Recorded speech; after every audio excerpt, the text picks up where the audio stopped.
Halo semuanya, selamat datang di Jalan Next Trend. Apa itu fitur potret? Kalau kalian adalah orang yang cukup straightforward ketika ingin mengambil sebuah foto, pasti biasanya langsung aja pakai mode auto dan jarang pakai yang namanya mode potret. Padahal, mode potret ini bisa jadi tool yang sangat membantu kalian ketika ingin mengambil foto. Bersama gue Bagus, ini adalah tentang kamera portrait. Pada awalnya, foto potret adalah sebuah tipe fotografi yang bertujuan untuk menangkap kepribadian seseorang atau sekelompok orang dengan menggunakan pencahayaan, latar belakang, dan pose yang efektif. Tapi dalam perkembangannya, istilah potret ini mengalami semacam pergeseran sedikit khususnya di fotografi smartphone. Istilah potret itu banyak dipakai sejumlah brand smartphone untuk menamai mode foto yang bisa ngebuat efek kedalaman atau yang biasa kita sebut dengan efek bokeh. Nah, efek bokeh ini sering digunakan untuk efek foto yang seperti ini. Sebuah foto yang latarnya dibuat ngeblur sedangkan objeknya tetap tajam. Efek seperti ini biasanya bisa dihasilkan menggunakan kamera profesional yang sensornya besar gitu ya, dan lensanya juga yang punya aperture atau bukaan yang besar. Tapi dalam beberapa tahun terakhir, efek ini bisa juga dihasilkan oleh smartphone dengan bantuan beberapa sensor dan lensa. Misalkan aja pernah dengar nggak ini namanya kamera depth atau kamera monokrom? Pasti ingat ada masanya di mana smartphone Android itu punya kamera depan yang jumlahnya tuh 2 gitu, yang menghasilkan sebuah punch hole yang bentuknya pil dan cukup besar, dan buat beberapa orang ini cukup mengganggu dan menimbulkan semacam perdebatan lah di antara pengguna Android dan bahkan jadi cengan pengguna iPhone juga sih. Ini sesungguhnya adalah salah satu trik yang dilakukan agar hasil foto selfie bisa punya efek kedalaman dengan menambah sensor yang membaca kedalaman objek dan latarnya. Di era itu, hasil foto bokeh dari kamera HP itu hasilnya cukup bervariasi ya. Ada yang rapi, tapi ada juga yang bisa gue bilang kurang rapi lah. Tapi semuanya berubah setelah hadir yang namanya computational photography yang mengurangi jumlah lensa yang diperlukan untuk menghasilkan foto portrait. Nah, pertanyaannya, apa itu computational photography? Gampangnya, computational photography adalah proses penangkapan dan pengolahan yang tadinya itu dilakukan secara optikal, jadi berubah ke secara digital. Contohnya efek kedalaman yang tadinya mengandalkan lensa beraperture besar, jadi mengandalkan software aja. Salah satu brand yang cukup getol mengembangkan computational photography ini adalah Oppo. Oppo sendiri itu salah satu brand yang punya fasilitas pengembangan dan penelitian cukup banyak ya di dunia. Salah satunya itu yang ada di Jepang yang mengurusi penelitian soal kamera. Dalam mengembangkan computational photography itu perlu 3 hal menurut Oppo. Yang pertama, itu adalah software pengolahan gambar. Yang kedua, prosesor pengolahan gambar atau yang biasa kita sebut sebagai NPU atau Neural Processing Unit. Dan yang ketiga itu adalah sensor kameranya sendiri. Artinya, untuk menghasilkan gambar yang baik itu nggak hanya bergantung dari satu hal aja, baik hardware ataupun software.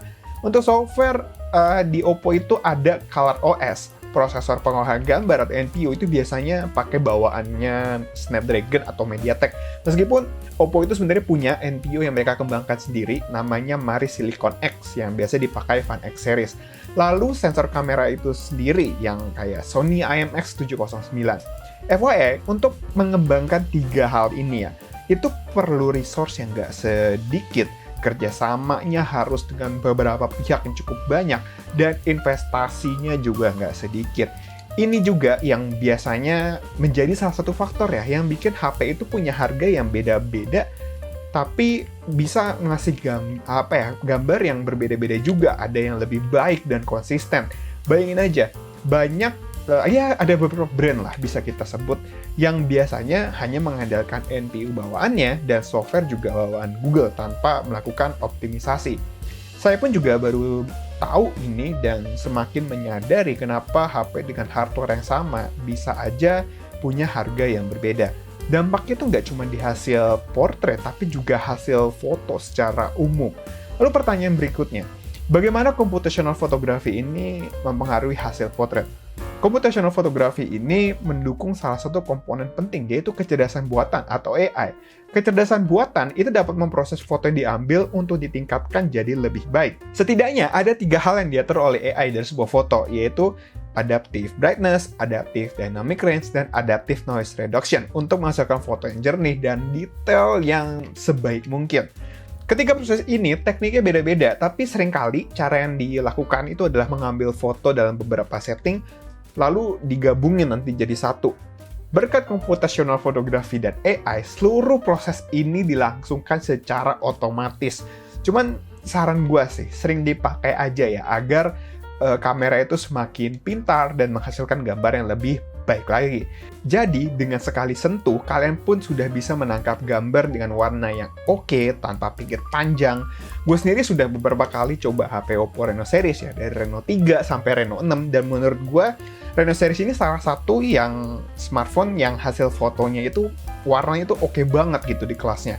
Computational photography ini secara umum ngebuat HP itu jadi lebih efisien, baik secara biaya ataupun ruang di smartphone itu sendiri. Tanpa hardware yang memenuhi smartphone, sejumlah fitur itu bisa didukung oleh software aja. Namun, memang perlu investasi, tenaga, waktu itu yang nggak sedikit bagi sebuah brand smartphone untuk memastikan software ini dapat bekerja dengan baik dan hasil yang nggak kalah dari menggunakan hardware. Pemakaian AI itu juga memberikan ruang yang cukup luas kepada merek smartphone untuk bisa bereksplorasi sejumlah fitur yang jauh gitu dari imajinasi kita. Namun, tentu saja pengembangan ini harusnya bisa memudahkan pengguna dalam mengambil foto, meningkatkan kualitasnya, dan membuat harga smartphone juga jadi lebih kompetitif. Sekian dari Bagus, jangan lupa untuk like dan share video ini, tulis juga di kolom komentar pendapat kalian soal video ini. Follow semua sosial media Nexttrend yang ada di deskripsi, kunjungi juga situs nexttrend.com untuk update berita teknologi terkini. Jangan lupa untuk subscribe dan tekan tombol loncengnya juga buat yang belum. Buat kalian masih keluar-keluar ya, untuk kerja, kuliah, atau sekolah, jangan lupa untuk jaga protokol kesehatan dan vaksin kalau ada kesempatan, supaya kita bisa ketemu lagi di lain hari. Terima kasih sudah menonton, sampai jumpa di video-video Nexttrend berikutnya.